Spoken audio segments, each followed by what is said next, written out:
In the 9th chapter of the book of Mark, it is said, "All things are possible to him who believes." And in the 19th chapter of the book of Matthew, we are told, "With God all things are possible." Here we see God equated with the believer. Seated here tonight, you believe you are a man or a woman. You believe you are here, but are you willing to believe you can go beyond what your reason and senses dictate? You do not have to limit your power of belief to what your reasonable mind dictates.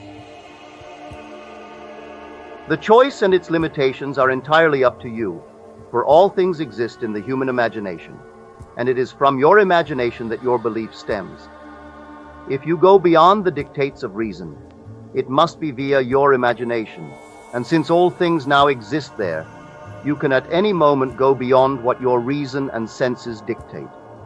We have just had an eruption in the Christian world concerning the little icons people have made and worshipped for over 1,000 years.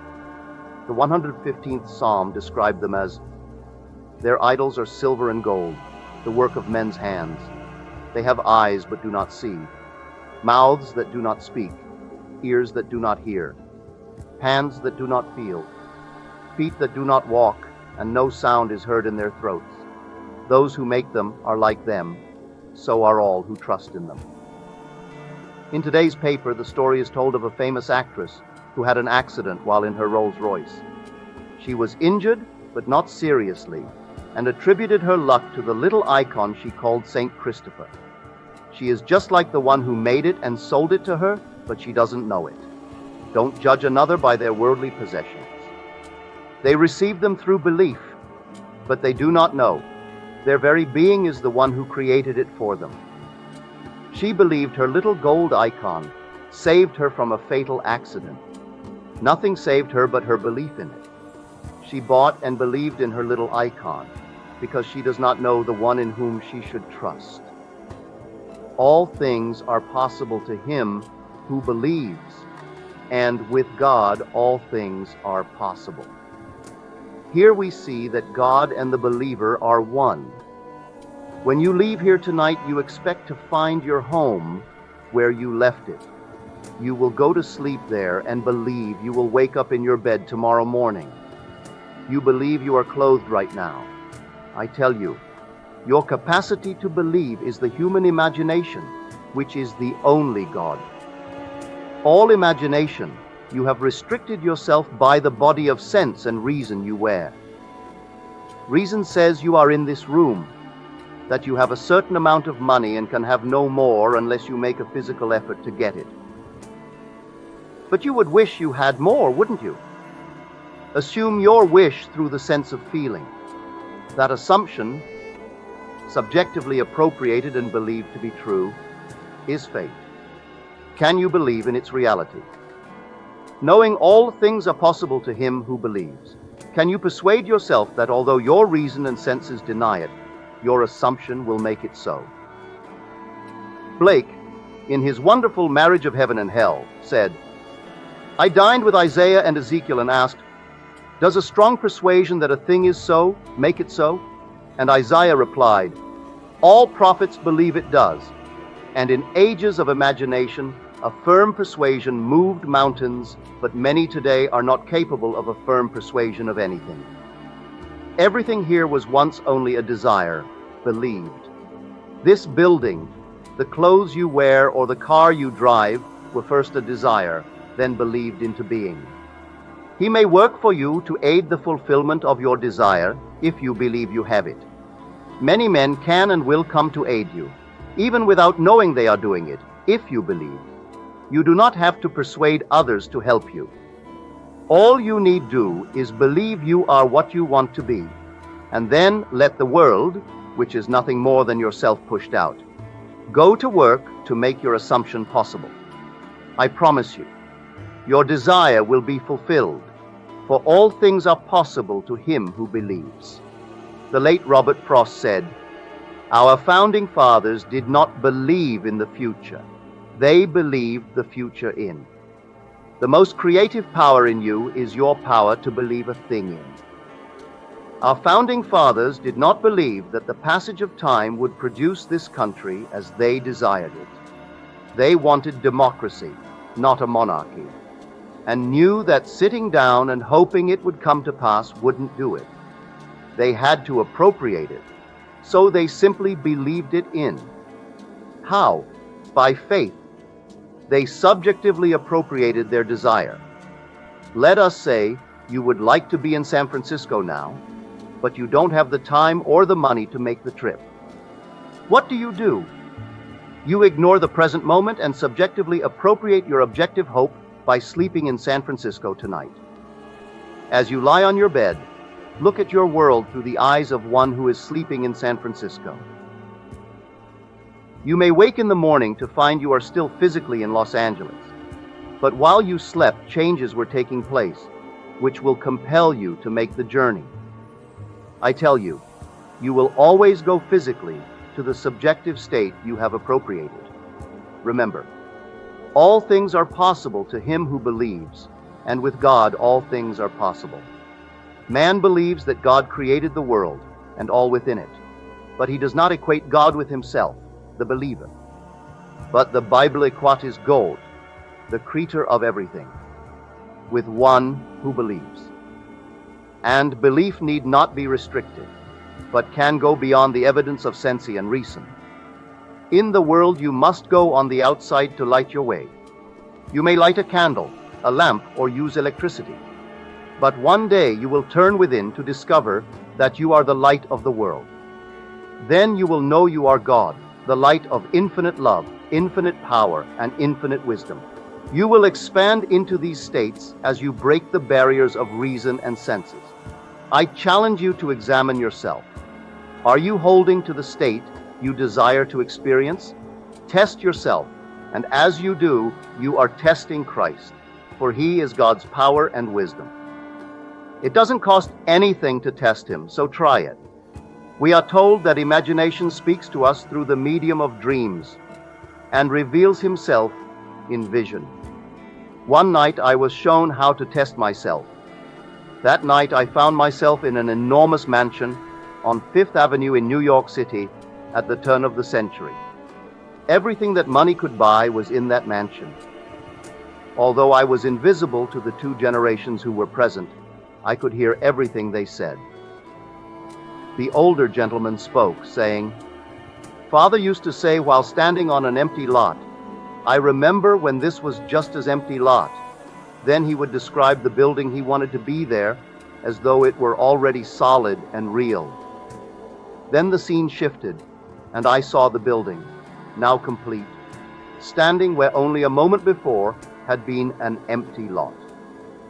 The grandfather was now standing next to his son and grandson and said, "I remember when this was an empty lot."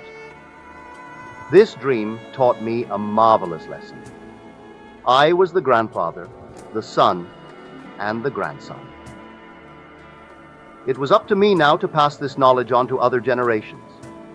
While standing in a barren state, you can say, "I remember when this was barren." If it was barren, you are implying it is no longer so. Then you can, by exercising your inner sense of sight, sound, taste, smell, and touch, occupy the state and allow it to externalize itself for you. I tell you, it does not matter what you have or who you are in this world. All things are possible to you when you believe. You may believe in one or more of the 90-odd so-called saints which have now been demoted, but if you believe, they have served their purpose. Now those who formerly believed in icons on the outside must turn around and learn to believe in themselves. It has taken a long time. For more than 1,000 years, men have believed this nonsense. You don't have to cover your head anymore to enter the church. So was it ever necessary? You don't have to believe in St. Christopher anymore. It never was necessary. But man, in his childlike state, could not believe in himself. So he created something with his human hands to believe in, and his belief produced itself. The icon did not do it for the individual. His belief did it for him. All things are possible to him who believes, and with God all things are possible. So is God, not one with the believer. His name forever and forever is I Am. Do you not know that you are? Knowing that, are you not saying, I am? If your name is John, you must be aware of it before you can say, I am John. I say, I am Neville. I may not always say, I am, before I say Neville, but I am aware of being Neville before I say the word. I have given my awareness of being a name. It is Neville. I do not have to repeat the words I am to define what I am aware of, but my awareness is God, the believer, and there is no other God. Now, all things exist in the human imagination, not just the good things, but all things. Listen to these words from the 32nd chapter of the book of Deuteronomy. See, I, even I, am He, and there is no God besides me. I kill and I make alive. I wound and I heal, and no one can deliver out of my hand. Who can kill but God? You may say, I killed him, but that is God's name. Your own wonderful human imagination has the power to kill and make alive, to wound and heal, and there is none that can deliver out of your hand, for there is no God besides your own wonderful human imagination. As you are seated here, you have the capacity to believe. You may believe in something stupid, but you believe, and your belief will make it work. The one I speak of as God is your mightier self, yet your slave, for purposes of his own. He waits on you as indifferently and as swiftly when your will is evil as when it is good. He does it by conjuring images of good and evil just as though they were real, allowing you to imagine whatever you desire. He projects it upon this screen of space in order for you to experience it. You can move into it so naturally and so easily you can forget the thoughtless moment when the seed was planted, and therefore do not recognize your own harvest. The being you really are is the God in Scripture, who is your own wonderful human imagination. Can you leave this auditorium tonight in the deep conviction that you are what you want to be? Are you willing to assume its joys and woes? Your assumption is your subjective appropriation of an objective fact. That is faith, and without faith, it is impossible to please Him. Tonight, when I leave this building, I will ride home with my friend. As we travel, we will pass certain streets and see familiar objects because we will be traveling by sight. But when I walk by faith, my steps are invisible, for I will be walking in the assumption of my fulfilled desire. Paul tells us to walk by faith and no longer by sight. We all know what it is like to walk by sight, but now we are called upon to break that spell and walk by faith. I tell you, it is possible to be anything you want to be, for the believer and the God of the universe are one. Don't divorce yourself from God, for He is your I amness. Believe in your I amness, for if you do not, you will never fulfill your desire. Only by assuming you already are the one you would like to be will you achieve it. It's just as simple as that. I am not saying it's easy, but it becomes easier with practice. If I gave a Stradivarius to one who had mastered the violin, he could lift me to the nth degree of joy. But if I put the same violin in the hands of one who could not play it, he would shortly drive me insane. It's the same violin, yet one brings harmony while the other brings discord. You kill and make alive out of the same instrument, which is your own wonderful human imagination. You may make many discords until you learn how to play. We are here in this world of educated darkness, learning to play the instrument which is God. You may not know anyone who would give you $10,000 right now, but if you believe 11 things are possible to God, and you know that God is your human imagination, you can imagine you have the money, persist in your belief, and you will have it. How? I do not know. I only know that according to your belief will it be done unto you. Do you believe that all things are possible to God? And do you believe that He is your own wonderful human imagination? Knowing that God is all love, and you are capable of imagining unlovely things, You may not believe your imagination is God, but if that is true, then God is not all-powerful. If you can imagine something that God cannot, then you transcend him. If God strikes only harmonious notes, and you can strike chords that produce discord as well as harmony, then you are greater than he because you can do something he can't. But I tell you, your own wonderful human imagination kills and makes alive. It wounds and heals, for all things come out of the human imagination. While learning to use and believe in your human imagination, you may make alive that which you do not want. You may wound yourself in the process. But what you create in your imagination, you can uncreate. Everything can be resolved, even though, while learning, horrible mistakes are made. Don't condemn yourself for anything you have ever done, are doing, or may do, as you learn to play the instrument who is God himself and your own wonderful human imagination, for there is no other creative power. What is now proved was once only imagined. My tailor uses his imagination to execute my suits for me. They must first be imagined before the cloth is cut. My tailor doesn't take his scissors and start cutting the cloth in the hope that something will come out. He imagines it first. And when I sit in my barber's chair, he sees what ought to be on my head instead of what is there. Everything must first be imagined before it can become a fact. And that capacity to imagine is God. Now, you do not observe imagining as you do objects in space, because you are the reality that is called imagination. You can observe this room, which was once only imagined, but you cannot observe the creative power that conceived it. The things created are seen, but you, the Creator, are not seen, and you will never know you are He, until God's only Son, David, stands before you and calls you Father. Not everyone will accept this knowledge, for they would rather have their little icons. I'm quite sure this Italian actress who had the accident would not be interested in or believe my words, and she is not alone. There are hundreds of millions tonight who would not give up their little medals. I saw where Cardinal McIntyre had put his seal of approval on the reverse side of the little St. Christopher medal, thereby giving it his blessing.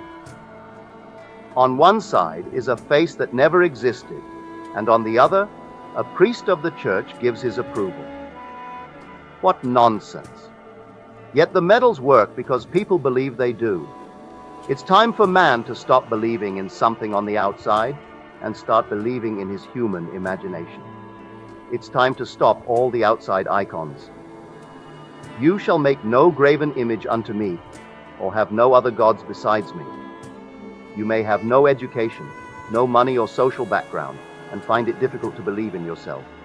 But because all things are possible to him who believes, and with God all things are possible, you can go outside of your senses and believe anything into being. Test your imagination, and if it proves itself in performance, what does it matter what the world thinks? Through testing, I have proved imagination. I have found him, and now I share my findings with another. He is called Philip, the lover of horses, the symbol of the mind. Knowing Philip loves learning about how the mind functions, I tell him that I have found him whom Moses and the law and the prophets spoke, Jesus, the Messiah. I will take you to him. You are here because, as Philip, you desire to know more about the mind and its functions. I can take you to Jesus by telling you who he is, but I cannot show him to you, for he is invisible. Your I amness is he. Say, I am secure, I am wealthy, I am free. This may not be true based upon your senses, but I am simply asking you to say the words, for the moment you do, you are subjectively appropriating security, wealth, and freedom. Reason will try to take these from you, so I ask you to play a little game with me. Go through the door and walk as though you are secure, wealthy, and free. Sleep this night as though it were true. If you do, you will not fall asleep seeing the world as you did last night. You will see it differently. If this morning someone gave you a check for $20,000 and you deposited it to your account, you would be $20,000 richer, therefore you could not sleep tonight as you did before. Now, without waiting for someone to physically give you the money, go to bed as though it were true. Put Christ to the extreme test. If all things are possible to God, and if all things are possible to the believer, can you believe? I am not saying you will succeed the first night or even the second. Having been trained to accept only what your reason and senses dictate, you may find it difficult, almost impossible, to believe what you could believe, but you can. This morning, as I was returning to this world, I came upon a scene of shadows of beings. The first one was blind, unable to see the world round about him. The second one saw, but his vision was limited. The third saw more than the second, and the fourth could see, hear, and do more than the third. I awoke, saying to my friend Bob Crutcher, "With your talent to write, you could write a movie about this series of events. If you did, you would receive $3,000 for it."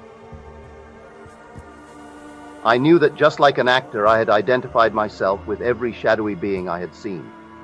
Although shadows, I, the perceiving one, had assumed one after the other, to find myself limited by the state perceived. As I assumed the first one, I was totally blind. As the second, I could see a little, and as the third, a little more. Then I woke urging Bob to write it, to show how man is restricted by what he is wearing. In order to play a part, you must feel one the part. As the blind man, I had to feel my way about.